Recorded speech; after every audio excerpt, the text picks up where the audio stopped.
Hey everybody, welcome to another edition of Inside Guns with your host, me, the Yankee Marshal. You know, in this country there is a long-standing tradition of building your own firearms, of citizens having the right to create their own firearms. And if there's one thing the government doesn't like, it's citizens having rights. You know, being able to do things that the government doesn't want them to do and basically have things the government doesn't want them to have, like firearms. So, of course, the government has been attacking one of the best tools to come around in a long time when it comes to building your own firearms, 80%ers. Government doesn't like them. They call them scary things like ghost guns, etc. Don't like you being able to use them to manufacture your own firearms.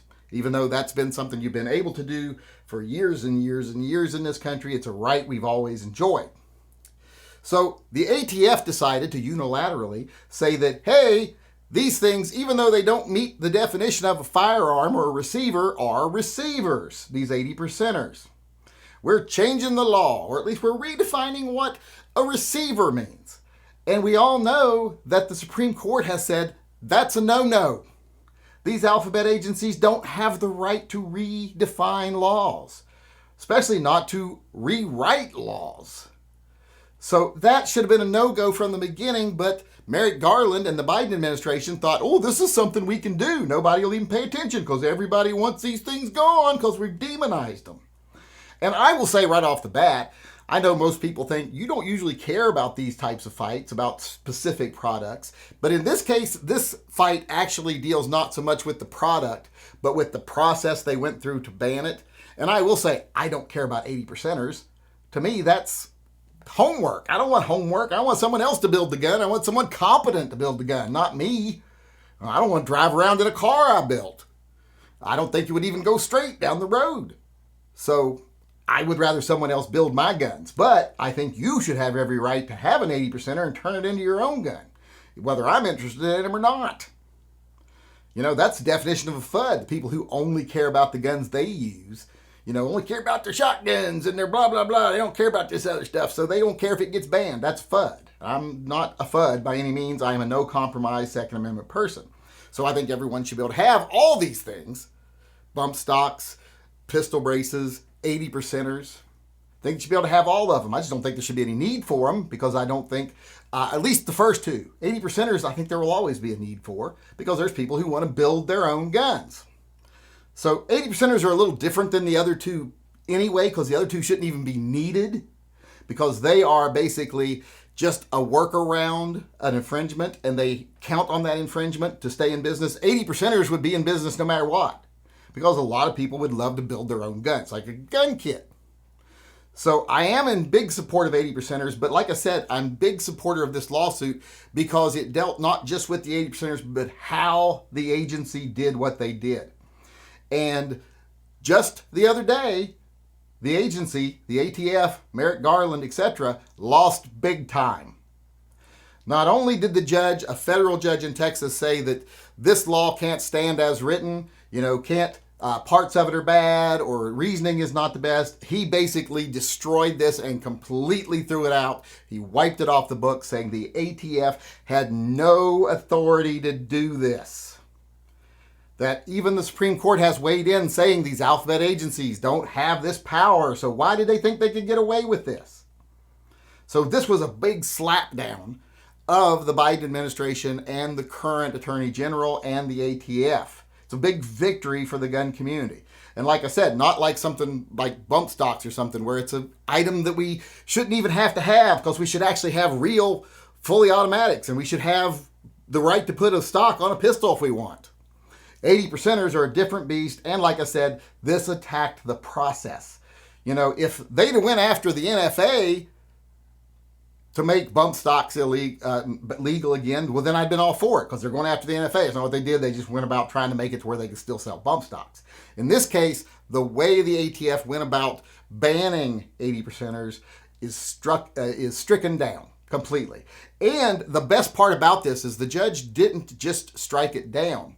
He also said that the arguments that the ATF and Merrick Garland used to justify why they can regulate something that doesn't fall under the legal definition of the item they can regulate, their argument was that in the past, we have regulated many items that don't fall under the actual definition of what we can regulate.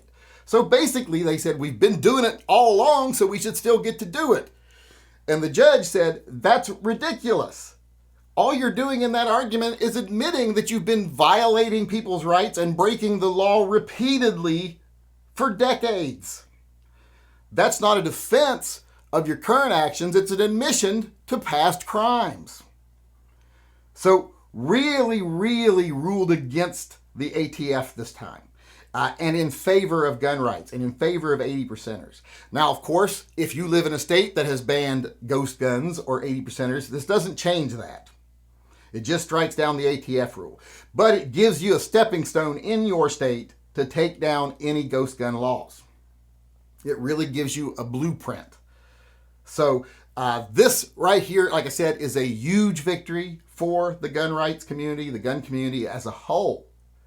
It is going to be something that is used in the future. Now, they are going to appeal, of course. So pay attention to the lawsuits. Help out. If you can help out, pay attention to what's going on in your state and other states. Go out and buy an 80%er from one of the companies that participated in this lawsuit.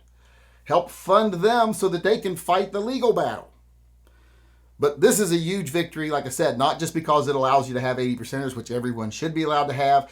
What the ATF was trying to say is, well, since it can be made into a receiver, it's a receiver. And since it looks like a receiver, it's a receiver. You know, that was ridiculous logic. If it doesn't meet the definition of receiver, which this doesn't, then they can't regulate it. And the fact that they've been doing that for years, things like that, that's not, like I said, that's not a defense of the current action. That's just an admission of prior crimes. So as we wait for the appeal here, just take heart in the fact that this was such a big victory, and it really hit hard at the way these alphabet agencies try to regulate items and try to have powers that they don't have. Pay close attention to that, because that is changing. Bruen has changed a lot of things. In the Bruen decision, they talked about how these agencies don't have this power. So under Bruen, we're seeing things change and change and change. It's not going to be overnight. It's not going to be everything immediately, but it's happening. It's happening quicker than I thought it would, and it's going to continue to happen. So take a moment, take a breath, don't stop fighting, but enjoy this victory because it was a big one. All right, everybody, that's it for me today. Before I go, I wanted to let everyone know there is a new design over on tympistolproject.com if you're interested. It is the Guns Don't Kill People, especially not 9mm guns. This message brought to you by the good people over at the Save the 40s campaign. So if you want one of the new products, go on over tympistolproject.com. All proceeds go to support TYM-P-P-P, and everyone who buys a t-shirt gets 2 entries into the monthly friend drawing. Every person who buys a mug gets 1 entry into the monthly friend drawing. So go on over there, let everyone know what you think about guns on your chest, and support a good cause and get registered maybe to win a nice prize. All right, I am out of here, but before I go, I want to remind everyone, if you want to be a member of that actual Save the 40s Foundation, the one that's going to roll a scroll here in a second, use that same link in the upper corner, go over buy any Save the 40s merchandise, even if it's just a sticker, and you'll be a member and you'll be on that scroll. So go on over and do that if you like. And with that being said, I am out of here. I hope you enjoyed the show today. I hope to see you again on Monday. Until then, remember, always carry and stay safe until I see you again.